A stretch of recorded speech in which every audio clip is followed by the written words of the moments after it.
Hello, welcome to Family Therapy Podcast. My name is George Chacha. 3 reasons why you should never fight with your partner over the custody of your children. 3 reasons why you should never fight with your partner over the custody of your children. 1. The effect it will have on their mental, social, and emotional well-being. 2.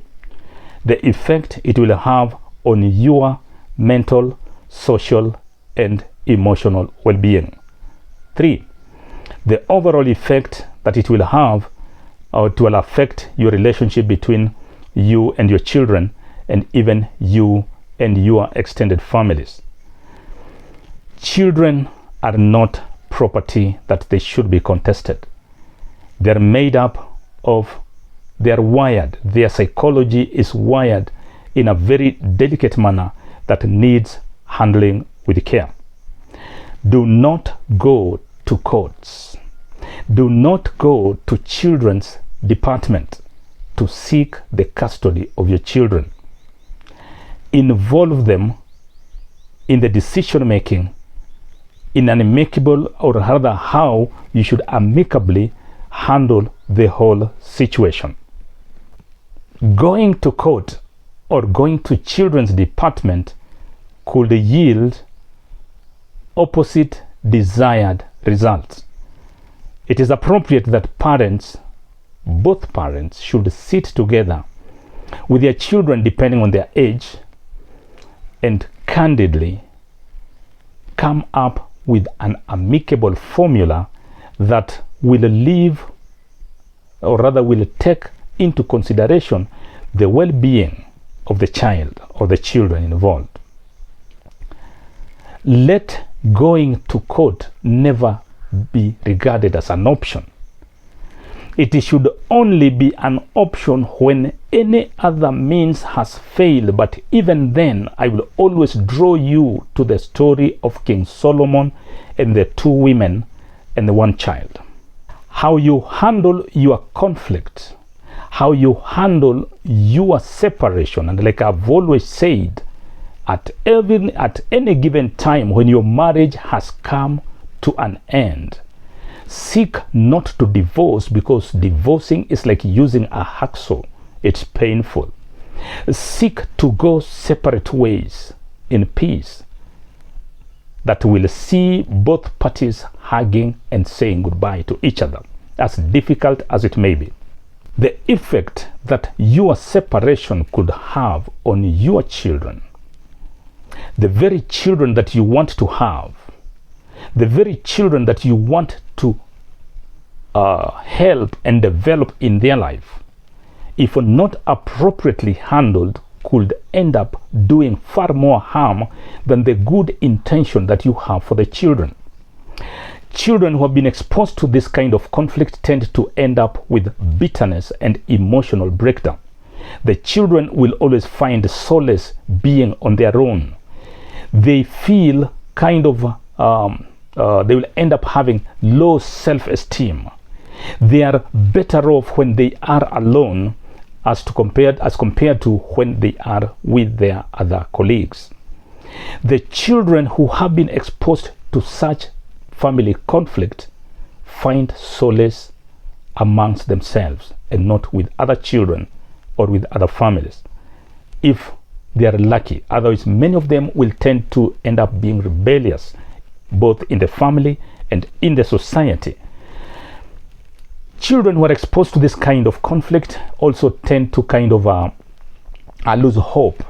They lose interest in life. They lose interest in both parents, feeling like the parents have let down.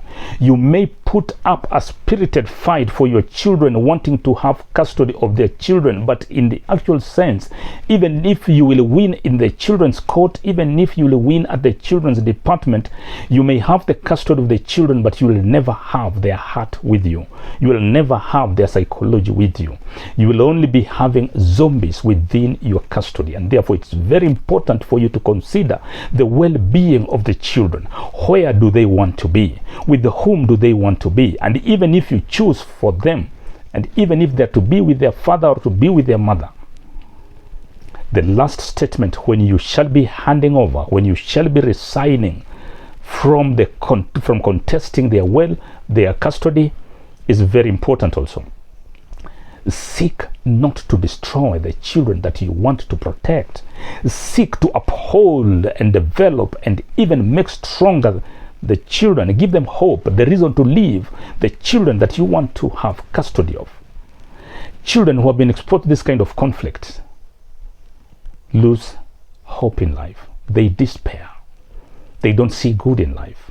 And therefore it's important for you to take into consideration this.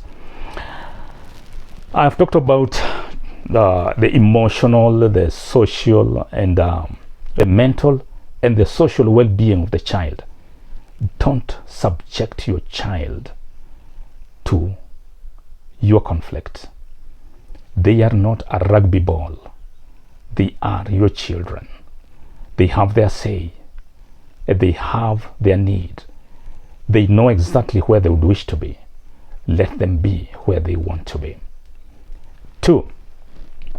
The effect that this fight will have on you is equally very destructive. Namely, it will leave you with a lot of bitterness, anger, resentment, a lot of you end up killing your partner so many times over, wishing that this person would be dead, wishing this person would not exist, wishing this person maybe should not have been born. And all these wishes only pile up to hatred that will kind of lead you to experiencing psychosomatic illnesses. Most of the illnesses most of the ailments that afflict our bodies are not really physical, but emanate from our mental status. And therefore it's important for us to realize that sometimes we may think that we are really fighting against our estranged partner, but in the actual sense we are fighting against ourselves. We are destroying ourselves. We are sending ourselves to an early premature death, dying so many years before our time. Or even if our time will come, then we die a painful death because of a war, a battle within us that could easily have been averted. Number 3, on the overall effect to you, the children, and the family at large, is also another kind of a very negative and destructive aspect of this conflict, in the sense that the children end up resenting you. The children you live with may not necessarily be accepting you. They may live with you because they want to go to school. They may live with you because they want clothes. They may live with you because they are experiencing some kind of a standard of living. They have a roof over their head. They have a house in which to live. They have good food to eat. In other words, they have a family kind of. And therefore, let us not confuse the fact of our children living with us having won the war. You may live with the children, you may win the custody of your children, but in the actual sense, you have lost your children. You have lost the dream, the vision, the enthusiasm of your children, in the sense that they end up growing and becoming vegetable material. They are alive, yes, they possibly interact, but then they are a negative version of what such children ought to be. And therefore it's important for us to make a decision. And what do I advise? 1, when you shall be at the children's court, when you shall be at the children's department, maybe after your partner has put up a spirited fight to be in custody of the children, don't put up a spirited fight in the presence of your child or your children after your partner has talked, and maybe after the children's officer or the judge listening to the case at the children's court. Simply tell the judge or the presiding officer, tell them that you are not going to fight over the children. You are going to fight for their well-being. Be humble, whether you are the father or you are the mother. thank the other parent. I want to thank my partner for having taken care of these children over the years, for the contribution, the well-being, the good things that he or she has done to my family. I know he or she has good intention for our children. I know he or she is a good parent to our children. If that is what he or she wants, then I want this court to know that I love these children so much to see them divided into two. I choose to let my children be where they want to be. If they want to be with my partner, so be it. If they want to be with me, so be it. I will always love my children. I will provide for them wherever they go. I will provide for them just within their needs. I will pay fees. I will do everything. In other words, you are putting off the fire. You are putting off the flaming fire that, if not properly handled, will consume you, the other parent, and even the children. Let the fire consume your marriage, but don't consume your children. Don't consume the other parent. You must always, even as you conclude, ask your children, my beloved children, I urge you to love and respect your father or your mother, whatever the case may be. I encourage you to respect him, to respect her. May your parent never want, may your parent never be in need while you are there. Live to the occasion. Friends, I conclude by giving an example. Solomon, in his wisdom, as he held that baby, holding the baby upside down with one leg, with a sword on his right hand, ready to divide that baby.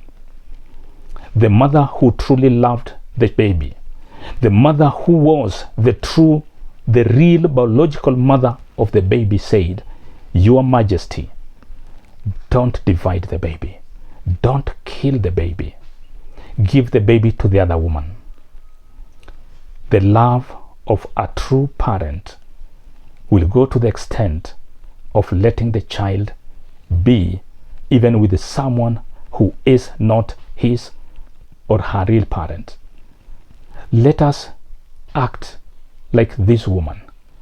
Let us not act like the evil woman who urged the king to divide the baby into two. She even went to the extent of refusing, don't let the child, don't give me this child. Divide it into two so that each of us may have a peace.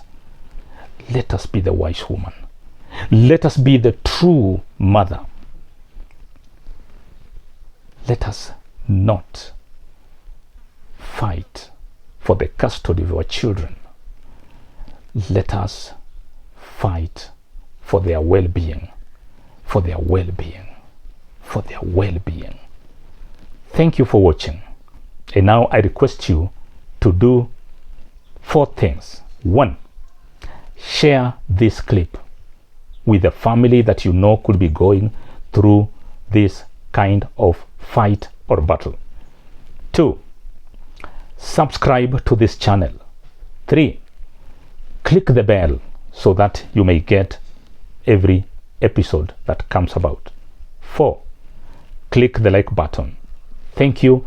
I welcome live conversation and discussion via WhatsApp call, via WhatsApp text message, even via call. And on the screen there is a number that you can reach me on. I speak as someone who has experienced this and as someone who has talked to very many families, and I know exactly what I'm talking about. Let us not divide our children into two. Let us not urge the king to divide our babies into two, but instead let us urge him, but instead, even if it means to give our child to the other parent for their well-being, if they will live, so may it be so. Otherwise, thank you.